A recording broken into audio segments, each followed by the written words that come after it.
प्रिय छात्रों, आज आप लोग के बीच हम लेकर के आए हैं समवृत्त या समवरक नियम अर्थात क्लॉजर लॉ। तो समवृत्त नियम किसे कहते हैं?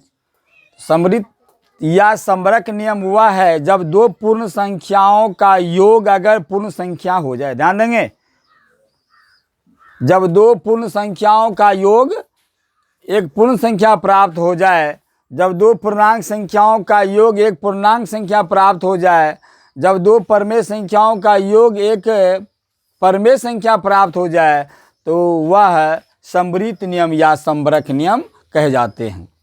तो समवरक नियम अब पूर्ण संख्या के लिए योग पर लागू होता है, व्यकलन पर लागू होता है, कभी कभी जोड़ पर होता है, तो कुछ संख्याओं में व्यकलन पर नहीं होता है, जो आप आगे एग्जाम्पल के द्वारा आप देखेंगे कि समवृत्त या समवरक नियम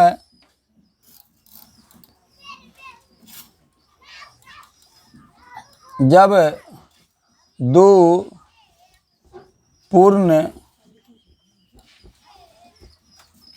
पूर्णांक या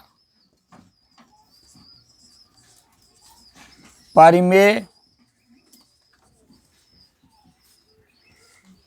संख्या का योग एक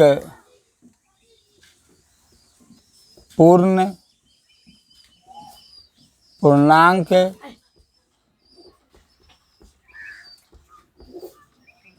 या परिमेय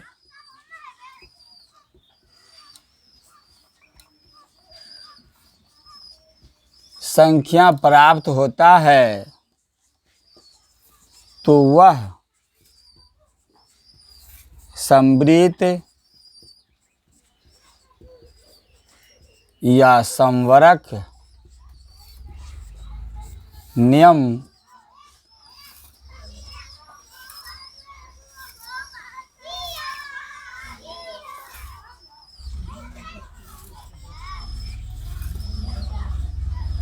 लॉ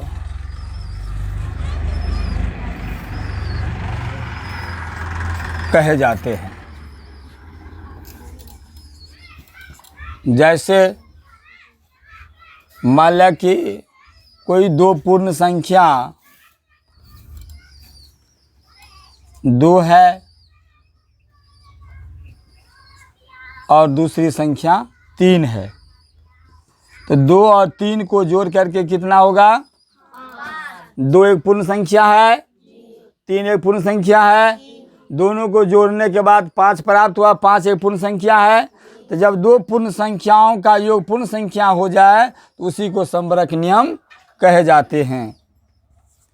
जब दो पूर्णांक संख्या यानी -2 प्लस 1 बराबर क्या होगा? -1।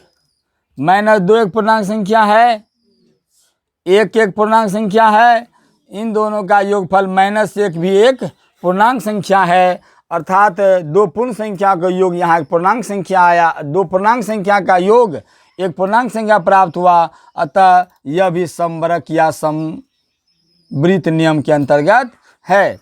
उसी तरह दो परमेय संख्या 1/2 जोड़ 3/2 बराबर कितना हो गया? 4/2 अर्थात 2 हुआ ना। इन दोनों का जोगफल कितना हुआ? 2।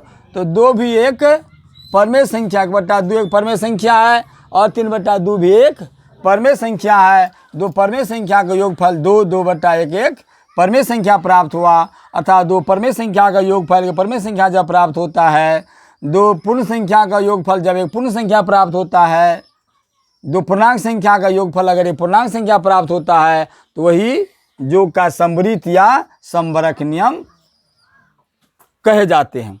तो समवृत्त या समवरक नियम यहाँ पर योग पर आधारित हुआ, व्यकलन पर भी आधारित होगा। समवृत्त या संबरक नियम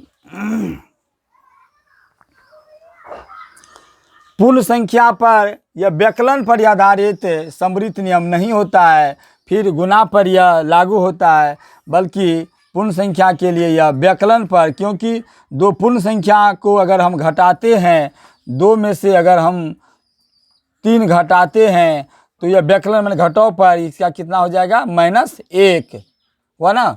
तो -1 यहाँ पर दो पूर्ण संख्या लिए और इसका प्राप्त परिणाम हमको पूर्णांक संख्या प्राप्त हो गया, अतः यह व्यकलन पर आधारित नहीं होता है।